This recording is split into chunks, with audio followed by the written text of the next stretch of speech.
और रामविलास पासवान जी को भारत में क्यों नहीं देना चाहिए। रामविलास पासवान जी को अगर भारत में नहीं तो देश में फिर भारत में किसको मिलना चाहिए। बेदाग 40 साल तक मंत्रालय में बने रहना ये छोटी खेल नहीं है। 6 अलग अलग विचारधारा की पार्टियों के साथ प्रधानमंत्री का काम करना वो छोटी काम नहीं है। सर्व समाज का सबसे अधिक मतों से वोट लेकर के गणित बुक में 2 बार नाम दर्ज कराना तो छोटी खेल नहीं है। और छोटी खेल है तो देश में कौन ऐसा नेता है जो 6 प्रधानमंत्री के साथ काम किया है। कौन ऐसा नेता है जो 40 साल तक केंद्रीय मंत्री में बेदाग नेता के रूप में काम किया है। कौन ऐसा देश में नेता है जो 2 बार सबसे अधिक मतों से जीतने का गणित बुक में नाम दर्ज कराने का हासिल किया है। जितने भी प्रधानमंत्री रहे हैं, राष्ट्रपति रहे हैं, कोई भी मंत्री रहे, वो एक नेता का नाम चुना दीजिए जो रामविलास के कद के सामने खड़ा हो सकता है। रामविलास पासवान को भारत में नहीं मिलेगा तो किसको मिलेगा। भारत की पूरा भ्रमण करेंगे और जनमानस को जगाने का काम करेंगे। हर राज्य में हर जिला अधिकारी का घेराव करने का काम करेंगे। और भारत सरकार दे करके जितना देर करेगा उतने भारत सरकार के लिए खतरा है।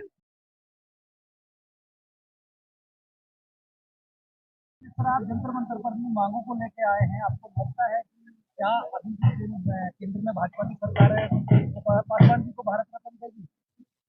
देखिए, निराशा लेकर के कभी मांग नहीं की जाती है। मांग पूरी उम्मीद और मजबूती से रखी जाती है। और ये देश की आवाज है, देश के करोड़ों करोड़ जनता की आवाज है। और निश्चित रूप से प्रधानमंत्री जी सभी चीज को संज्ञान में लेंगे कि रामविलास पासवान जी के पास जो गौरव हासिल है 6 अलग अलग विचारधारा के प्रधानमंत्री के साथ काम करने का, देश में सबसे लंबे समय तक केंद्रीय मंत्री में बेदाग मंत्रालय में उस मंत्रालय का परचम लहराने का और देश में सबसे ज्यादा मतों से जीत करके भारत रत्न लेने का, तो मुझे लगता है कि हमारे प्रधानमंत्री जी दलित हितैषी प्रधानमंत्री हैं, गरीब हितैषी प्रधानमंत्री हैं। और निश्चित रूप से पासवान जी को भारत रत्न दे करके भारत सरकार भी गौरव हासिल करेंगे और देश के करोड़ों करोड़ जनता का आस्था और विश्वास का आदर होगा, सम्मान होगा। सिर्फ हमारे नेता का ही सम्मान नहीं है, करोड़ों करोड़ जनता का भी सम्मान है जो रामविलास पासवान जी को मानने वाले लोग हैं। आप रामविलास पासवान को भारत रत्न दिलाने की बात कर रहे हैं और उम्मीद कर रहे हैं बीजेपी की सरकार से। उनकी पार्टी तो 2 भागों में बांट दी गई। देखिए, हम लोग सामाजिक संगठन से हैं, पार्टी की राजनीतिक पचड़े में हम लोग पढ़ने वाले लोग नहीं है।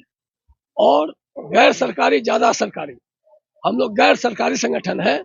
और जब समाज की आवाज उठती है, देश की आवाज है ये, तो निश्चित रूप से सरकार उसको संज्ञान में लेगा। और रामविलास पासवान जी को भारत में क्यों नहीं देना चाहिए। रामविलास पासवान जी को अगर भारत में नहीं तो देश में फिर भारत में किसको मिलना चाहिए। और मेरी ये भी नहीं है, मेरा सवाल ये था कि आप बात कर रहे हैं कि रामविलास पासवान को भारत रत्न मिलना चाहिए, ठीक है, लेकिन उनके समर्थक जो है वो उनकी पार्टी के साथ थे। उनकी पार्टी को 2 भागों में तोड़ दिया गया तो लोग भी तो टूट गए। लोग नहीं टूटे हैं भाई। मैं सुनिए, रामविलास पासवान जी के साथ मैं 2004 से अलग होकर के भारतीय शोषित सेना का गठन किया, लेकिन मेरे विचार नहीं बदले। जो जैसा खाएगा अन्न उसका वैसा बनेगा मन।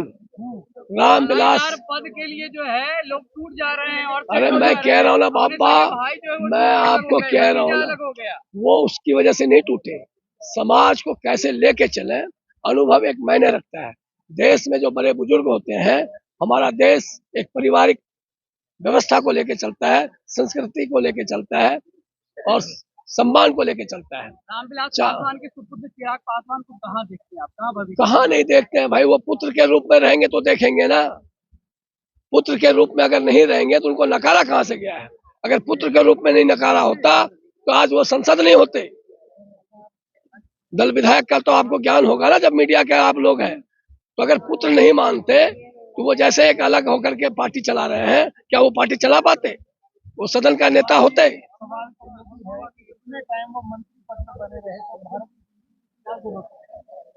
अरे बाबा साहब भीमराव अम्बेडकर को आज हर घर में पूछते हैं, सर्व समाज पूछते हैं। लेकिन बाबा साहब को अगर भारत रत्न दिया तो देश के जनता का सम्मान किया, देश के लोगों का सम्मान किया। वो सम्मान उनके अगुवाई के लोगों का होगा। करोड़ों करोड़ जनता जो रामविलास पासवान जी को मानने वाले लोग हैं, उनका सम्मान होगा।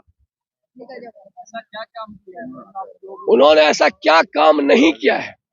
बताएंगे आप? मैं कह रहा हूँ ना, बेदाग 40 साल तक मंत्रालय में बने रहना ये छोटी खेल नहीं है। 6 अलग अलग विचारधारा की पार्टियों के साथ प्रधानमंत्री का काम करना वो छोटी काम नहीं है। सर्व समाज का सबसे अधिक मतों से वोट लेकर के गणित बुक में 2 बार नाम दर्ज कराना एक छोटी खेल नहीं है। और छोटी खेल है तो देश में कौन ऐसा नेता है जो 6 प्रधानमंत्री के साथ काम किया है? कौन ऐसा नेता है जो 40 साल तक केंद्रीय मंत्री में बेदाग नेता के रूप में काम किया है? कौन ऐसा देश में नेता है जो 2 बार सबसे अधिक मतों से जीतने का गणित बुक में नाम दर्ज कराने का हासिल किया है? जितने भी प्रधानमंत्री रहे हैं, राष्ट्रपति रहे हैं, कोई भी मंत्री रहे हैं, वो एक नेता का नाम चुना दीजिए जो रामविलास के कद के सामने खड़ा हो सकता है। रामविलास पासवान को भारत रत्न नहीं मिलेगा तो किसको मिलेगा? हम उनकी अगुवाई के लोग करोड़ करोड़ लोग देश में क्रांति ला देंगे और रामविलास पासवान को भारत रत्न दिला के रहेंगे। आप उनकी उपलब्धियों के बारे में गिना रहे हैं कि इसे प्रधानमंत्री के साथ उन्होंने जो है वो काम किया। इसे अगर दूसरे तरीके से देखें तो जब जो है जिस पार्टी से उनको फायदा मिला उस पार्टी के साथ चले गए, कोई विचारधारा तो रही नहीं उनकी। जब उन्होंने पार्टियों के विचारधारा को जनहित में नहीं देखा, जब उनको लगा कि जिस पार्टी में हम हैं वो पार्टी जनहित में काम नहीं कर रही है, यही नरेंद्र मोदी जी गुजरात में जब मुख्यमंत्री थे, हमारे नेता को लगा कि यहाँ की राज्य की जनता के हित में ये काम नहीं कर रहे हैं, तो उन्होंने केंद्र मंत्रालय से इस्तीफा देने का काम किया था। कोई नेता माई का लाल है तो केंद्रीय मंत्रालय का ठुकरा देगा? वो देश की जनता का चिंता करते थे, जनमानस की चिंता करते थे और देशभक्त थे। उन्हीं के संरक्षण में उनके पुत्र ने जो है मोदी जी को भगवान श्री राम का दर्जा दे दिया, खुद को हनुमान कहने लगे। देखिए उनकी गलती, पासवान जिंदा देना तब तक मैं बता रहा हूँ ना, मानना गलत तो नहीं है ना। अगर मैं भी रामविलास पासवान जी का भक्त हूँ, हनुमान बोलूं अपने आप को, तो उसमें गलती क्या है? नहीं तो अभी आप कह रहे हैं ना कि नरेंद्र मोदी के खिलाफ उन्होंने इस्तीफा दे दिया। मैंने दिया जब उनको लगा, जब उनको लगा तो आज भी दिया ना। रामविलास पासवान जी भी इनके केंद्रीय मंत्रालय में रहे ना। जब आदमी को लगा कि अब इसकी नीयत ठीक है तो साथ दिया, जब लगा अब इसकी नीयत ठीक नहीं है तो साथ छोड़ दिया।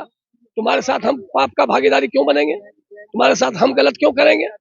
और रामविलास पासवान जी ने ताल ठोक करके लोकसभा में अभी मोदी जी की सरकार में भी बोला कि आरक्षण जो है वो नहीं हटेगी। आरक्षण हटाने की भी तो साजिश चल रही थी ना।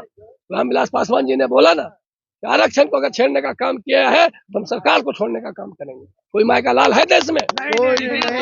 सीधा सवाल लोग कर रहे हैं कि आरक्षण खत्म हो रहा है, प्राइवेटाइजेशन। मैं कह रहा हूँ ना, वो जिस दिन खत्म होगा उस दिन रामविलास पासवान जी की अगुवाई नहीं होगा साथ में।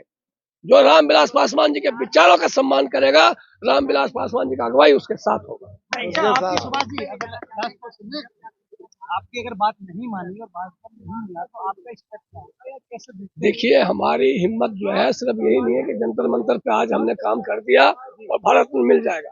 हम किसान के पुत्र हैं, खेत में 10 बार हल चलाते हैं तब जा करके धान की अगुवाई करते हैं। हम खेत को जोत देंगे, भारत की पूरा भ्रमण करेंगे और जनमानस को जगाने का काम करेंगे।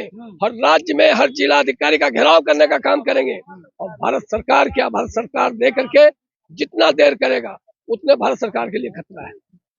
भारत सरकार, लोगों में आक्रोश आएगी ना।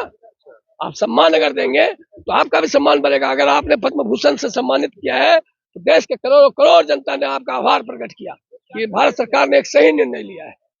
आज हमें उम्मीद है कि भारत सरकार भारत रत्न देकर के भी एक सही निर्णय लेंगे। पासवान की जो पार्टी है उसका भविष्य कहाँ देखते हैं? जिसको उन्होंने कौन से सीट की इतनी बड़ी पार्टी है, कहाँ देखते हैं उसकी भविष्य कहाँ आप नहीं देख रहे हैं? मैं तो देख रहा हूँ कि टुकड़ों में बढ़ गई, इतने लाखों करोड़ों दो टुकड़ों में नहीं बढ़ी है। इतने फॉलोवर पासवान इतने समर्थक, उनको क्या संदेश देना चाहिए?